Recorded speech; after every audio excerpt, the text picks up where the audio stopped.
Nongkrong lagi di Total Politik bareng Wildan Mamo.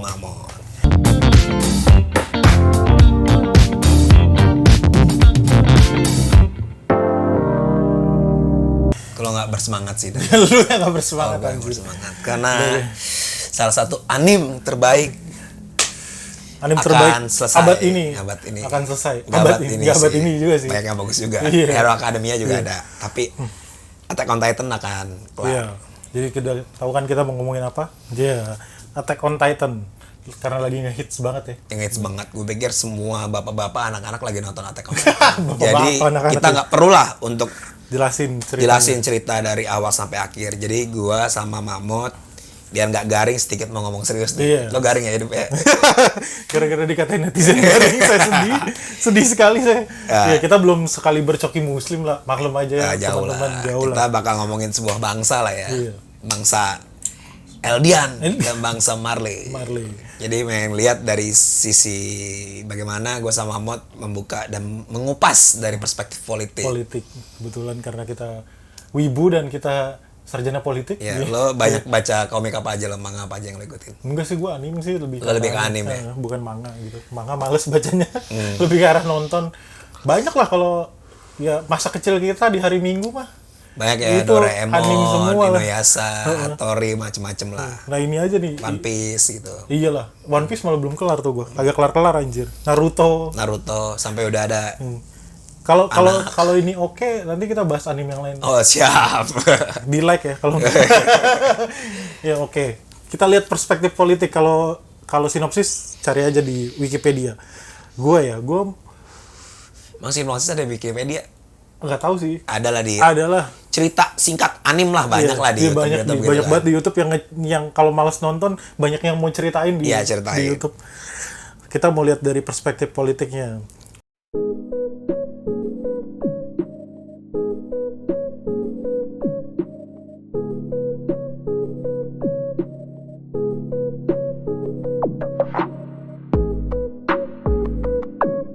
Yang pertama mungkin gua dulu kali.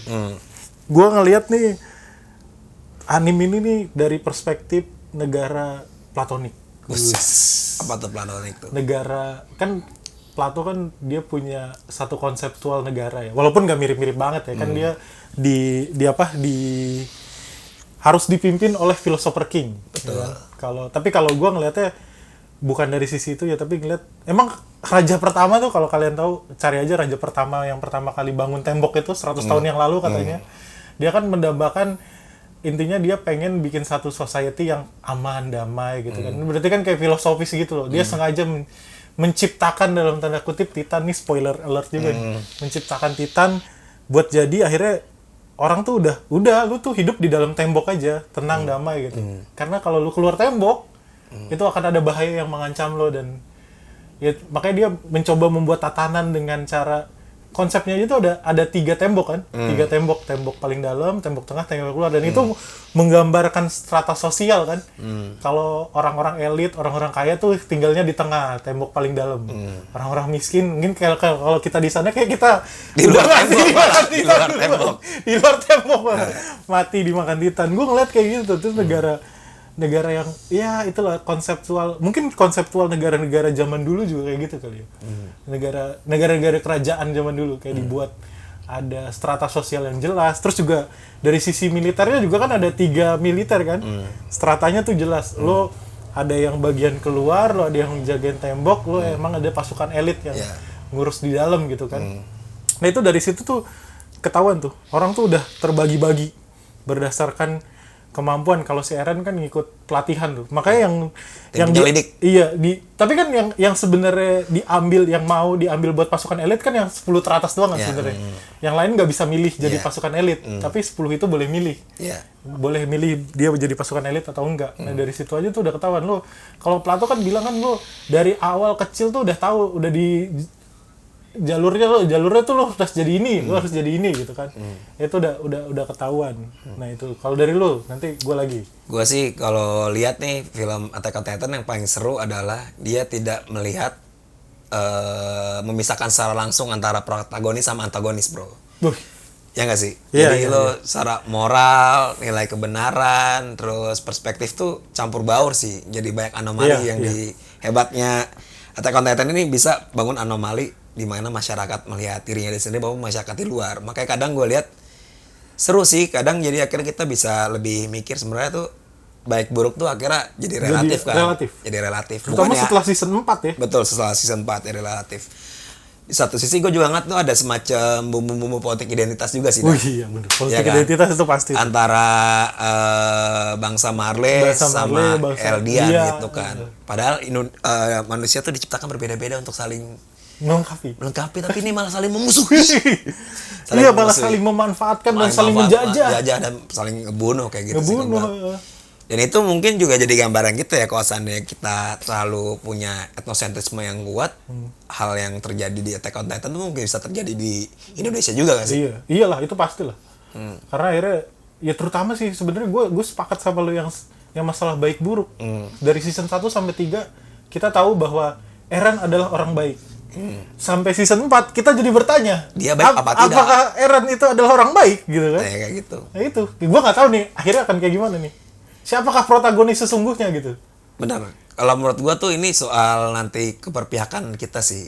Lo lebih percaya jalur yang dipakai Eren apa jalur-jalur perdamaian? Karena gua sendiri sih ngelihat, kalau gua sendiri ya, kalau ngeliat Eren sekarang ya, gua rada nggak sepakat sih sama dia yang pengen Setelah season 4 tapi. season 4. Setelah dia pengen menghancurkan semua manusia selain kaum Eldian kan. Iya. Orang-orang yang tinggal di paradis lah intinya kayak gitu. Orang-orang tinggal di paradis ya.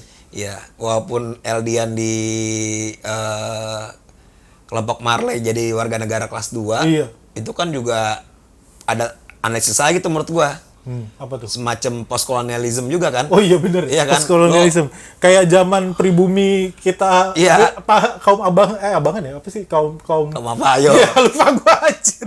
Ya kaum-kaum kelas 2 lah. Kelas 2. Kaum pribumi yang dianggap dia pengen harus jadi kayak bangsa Marley dengan susah payah, Iya, harus biar diakui berkorban oleh kayak bangsa Zeke Marley. kan. Iya, kayak Untuk Zeke, jadi kayak Sonic si Titan. anak kecil itu siapa namanya? Bertolt, Berf- Falco gitu-gitu kan. biar Dan diakui. ternyata tuh mereka tertindas. Ternyata si Zeke yang awalnya kita lihat dia, ternyata dia sangat loyal sama bangsa Eldian Bangsa kan. Eldian. Menurut gue itu juga ada bumbu-bumbu postkolonialisme juga ya. Maksud gue lu terjajah, tapi di satu sisi lu juga ingin menjadi orang yang menjajah lu itu kan. Iya, betul. Lu pengen jadi bagian orang Iya, yang dijajah. mengikut kulturnya, nilai-nilai normanya dan semacam sih. Gue ngeliat itu juga. Terus gue juga ngelihat ini sih, teori musuh bersama. Gue lupa siapa sih musuh bersama. Tolong dikasih tahu dong musuh bersama siapa.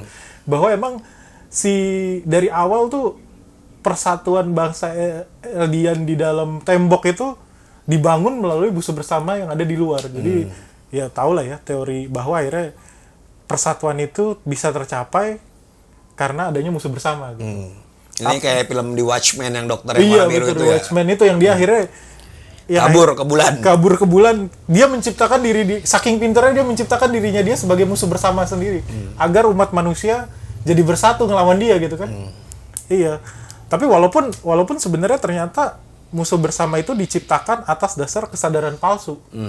Nah itu juga masuk teori kesadaran palsu tuh yang si kaum bangsawan itu emang dari raja pertama tuh kan menghapus ingatan semua orang kan. Bagaimana pertama kali tembok dibuat yang ternyata dari Titan dan segala macamnya kan semua dihapus.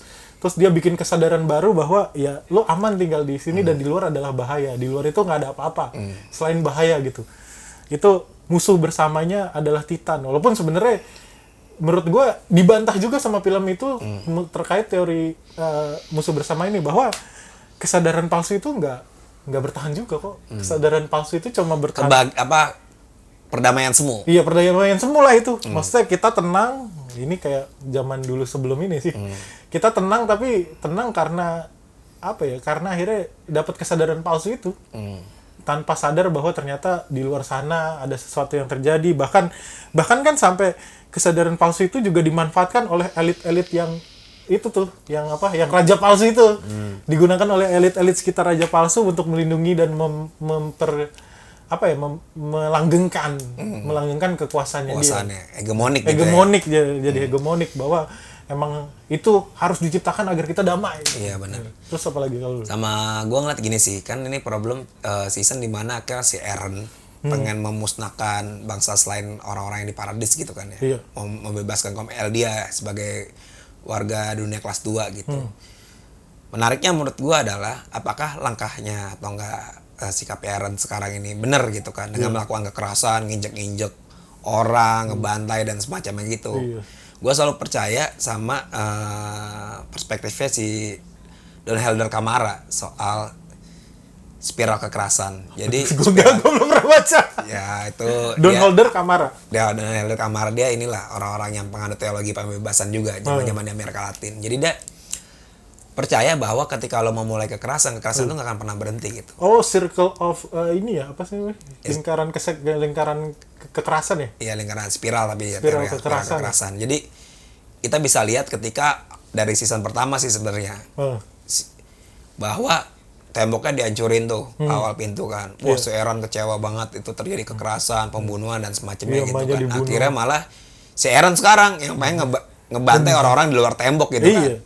Dan akhirnya orang-orang yang di luar tembok pun bukannya jadi damai malah jadi benci juga sama Eren dan pengen memusnahkan bangsa Eldia. Jadi menurut teori Don Camara itu ya ketika lo melakukan kekerasan entah lo secara pribadi maupun negara, kekerasan itu akan berbalik.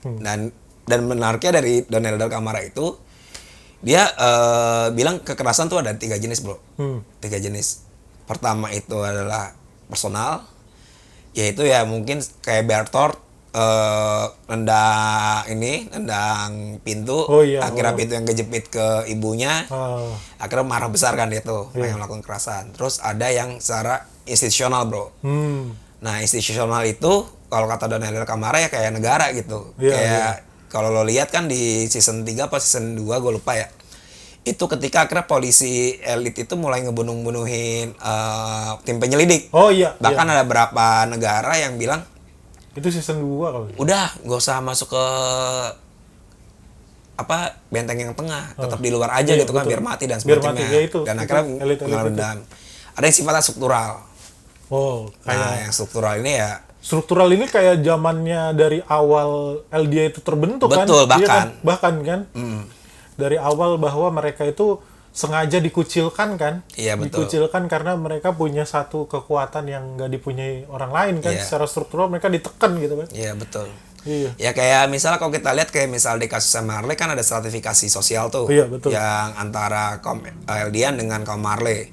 Itu kan juga kemunculannya Zeke aja kan itu kan bentuk dari ketimpangan struktural yang terjadi di negara ini ya, Marley kan. Akhirnya si Zeke bekerja sama si Eren kan buat ngancurin si Marley malah kan karena kedendaman struktural itu sih menurut gua. Nah itu nyambung ke situ ya, balik lagi pasti kita juga ngelihat bahwa akhirnya ada teori kelas. Tak terapikan teori kelas itu bahwa mereka dibagi mulai dari Marley dan Edian, mereka ada teori kelas, mulai dari juga tadi kita bilang soal gimana si benteng itu dibentuk, bahwa kelas sosial itu akan selalu ada dalam masyarakat, even di anime yang kayak gitu. Dia lo kalau mau belajar teori kelas ya siapa tahu ada yang mau nulis soal ini, lihat aja tuh gimana stratifikasi sosial yang ada. Maksudnya pertama yang paling gede antara Eldia dan Marley, terus di Eldia sendiri di dalam benteng sendiri ada juga gitu. Stratifikasi sosial teori kelas. Jadi di Marley-nya ada, di Eldia juga ada gitu ya, stratifikasi sosial kan itu. Selalu ada itunya hukumnya adalah kan dalam satu kelompok pasti ada kelompok kecil-kecil lainnya kan kayak gitu kan. Ya. Yang itu kan apa sih namanya, lupa gue. Itu namanya teori elit, bro. Kok teori elit? Bukan teori elit. Lupa gue. Apa? Ya itulah pokoknya. Ya kalau teori. Aduh, ini pikiran gue udah agak usang soal teori-teori ini. Kalau teori elit tuh kayak misalnya di setiap kelompok tuh pasti akan ada elit tersendiri lah untuk kepentingannya. Cuma gue yang menarik gini sebenarnya menurut gue. Coba lo bayangin deh Dan, kalau seandainya lo ada dalam situasi Attack on Titan, di mana akhirnya baik buruk nggak ada dan kejahatan tuh kelihatan normal. Apakah lo akan bisa melakukan pembunuhan dan kekerasan seperti itu juga kan? Kayak misalnya kayak tim-tim penyelidik sebelumnya yang dulu dia bisa cuma berani ngebunuh Titan, terus akhirnya dia sadar bahwa Titan tuh manusia. Mereka sempet geter kan, juga. Wah ternyata di season 4 malah ngebunuh Malah ngebunuh manusia kan beneran. ini kan ya. Gue kalau itu menurut gue menarik lebih dibedah. Jadi gue pernah baca bukunya Hannah Arendt. Dia bicara soal banalitas of evil, banalitas kejahatan. Ya mungkin pada banalitas kejahatan itu ketika banalitas kejahatan ketika kejahatan emang ada di sekeliling kita, di kiri kanan kita ada, dan kita nggak punya pemikiran atau nggak reflektif tentang kemanusiaan, mungkin kita juga bakal bisa ngebunuh orang gitu. Ya nggak sih? Kayak ya mungkin pembunuhnya itu kita akan merasa ngebunuh bangsa Eldian baik, ngebunuh bangsa Marley baik. Dan itu kan yang selalu munculkan kan di lewat struktur-struktur yang ada di Attack on Titan gitu, secara kultural maupun secara struktural. Dan menurut gue ya akhirnya masalah membunuh dan tidak membunuh ini juga jadi tantangan tersendiri sih. Iya. Tapi itu juga sih, gue juga menarik sih, maksudnya emang terjadi kegamangan kan. Ini sama aja kayak film Avenger yang Thanos itu baik apa enggak sih akhirnya kan? Maksudnya membunuh umat manusia demi keberlanjutan umat manusia lainnya. Gue juga akan bingung sih. Tapi gue punya stance bahwa akhirnya pada saat mereka sadar bahwa akhirnya Titan itu adalah manusia. Sebenarnya kalau siapa sih kaptennya dia yang mati itu yang tangannya buntung? Erwin. Kalau Erwin masih hidup mungkin akan beda sih. Oh, dia kan malah lebih jahat, bro. Justru menurut gue dia sangat humanis pada saat itu, pada saat dia akhirnya tahu. Malah menurut gue si Erwin itu adalah orang yang paling jahat karena menghalalkan segala cara untuk mengejar egonya sendiri. Nah, kesimpulannya gimana nih menurut lo? Bahwa emang ya tadi emang gue menarik sih bahwa emang baik buruk jadi gamang, dan gue kalau di sana juga ya kemanusiaan gue juga akan terganggu sih. Gue nonton season 4 tuh kemanusiaan gue terganggu. Sisi kemanusiaan gue, anjir, dunia itu emang kayaknya nggak akan pernah damai. Akan selalu ada konflik loh. Ya bisa jadi sih. Gitu. Nah, kesimpulan lu gimana nih? Atau mungkin prediksi lu? Prediksi sih gue ngambil kesimpulan. Pertama sih kita juga benar kata lo sih, Dan. Jadi mamot. Yeah.